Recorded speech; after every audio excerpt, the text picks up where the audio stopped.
खैबर पख्तूनख्वा में पाक फौज की जानिब से फेडरल कांस्टेबलरी के जवानों की ऑपरेशनल ट्रेनिंग कामयाबी से मुकम्मल हो गई है।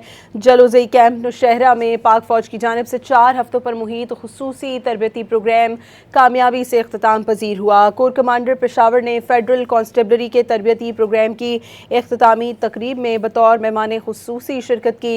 ऑपरेशनल ट्रेनिंग प्रोग्राम में 9 प्लाटून्स पर मुश्तमिल फेडरल कांस्टेबलरी के 187 जवानों ने तरबियत मुकम्मल की। कोर कमांडर पेशावर ने अपने खिताब में कहा कि जदीद सिक्योरिटी चैलेंजेस से निपटने के लिए आला मयार की पेशा वाराना तरबियत और ऑपरेशनल तैयारी बुनियादी अहमियत रखती है। खैबर पख्तूनख्वा में पाक फौज की जानिब से फेडरल कांस्टेबलरी के जवानों की ऑपरेशनल ट्रेनिंग कामयाबी से मुकम्मल हो गई है।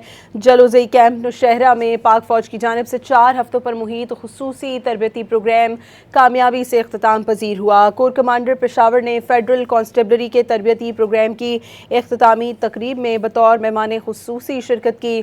ऑपरेशनल ट्रेनिंग प्रोग्राम में 9 प्लाटून्स पर मुश्तमिल फेडरल कांस्टेबलरी के 187 जवानों ने तरबियत मुकम्मल की। कोर कमांडर पेशावर ने अपने खिताब में कहा कि जदीद सिक्योरिटी चैलेंजेस से निपटने के लिए आला मयार की पेशा वाराना तरबियत और ऑपरेशनल तैयारी बुनियादी अहमियत रखती है।